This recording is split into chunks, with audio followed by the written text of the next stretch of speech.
ಈಗ ರಾಜ್ಯ ದೇಶ ವಿದೇಶಕ್ಕೆ ಸಂಬಂಧಪಟ್ಟ ಹಾಗಿನ ಕೆಲ ಪ್ರಮುಖ ಸುದ್ದಿಯನ್ನು ಬನ್ನಿ ಕ್ವಿಕ್ ಆಗಿ ನೋಡ್ಕೊಂಬೋಣ.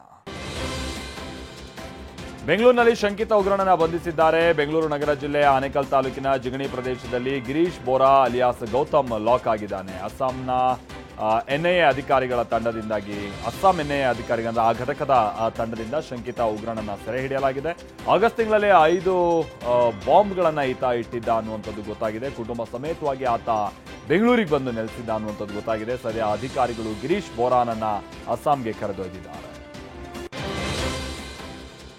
ರಾಹುಲ್ ಗಾಂಧಿ ಜಮ್ಮು ಕಾಶ್ಮೀರವನ್ನ ಭಯೋತ್ಪಾದನೆಗೆ ತಳ್ಳುತ್ತಾ ಇದ್ದಾರೆ ಅಂತ ಉತ್ತರ ಪ್ರದೇಶ ಸಿಎಂ ಯೋಗಿ ಆದಿತ್ಯನಾಥ್ ಪ್ರಶ್ನಿಸಿದ್ದಾರೆ. ರಾಮಗಢದಲ್ಲಿ ಚುನಾವಣಾ ಪ್ರಚಾರ ನಡೆಸಿದಂತ ಯೋಗಿ ಆದಿತ್ಯನಾಥ್ ಈ ಹೇಳಿಕೆ ಕೊಟ್ಟಿದ್ದಾರೆ. ರಾಹುಲ್ ಗಾಂಧಿ ಅವರೇ, ಪ್ರತ್ಯೇಕ ಧ್ವಜ ಹೊಂದುವ ನ್ಯಾಷನಲ್ ಕಾನ್ಫರೆನ್ಸ್ ನಿರ್ಧಾರವನ್ನು ನೀವು ಬೆಂಬಲಿಸ್ತೀರಾ? ಆರ್ಟಿಕಲ್ 370 ಮತ್ತು 35A ರದ್ದು ಮಾಡುವ ಮೂಲಕ ಜಮ್ಮು ಕಾಶ್ಮೀರವನ್ನ ಭಯೋತ್ಪಾದನಾ ಯುಗಕ್ಕೆ ನೀವು ಮತ್ತೆ ತಳ್ಳುತ್ತೀರಾ ಅಂತ ಪ್ರಶ್ನಿಸಿದ್ದಾರೆ.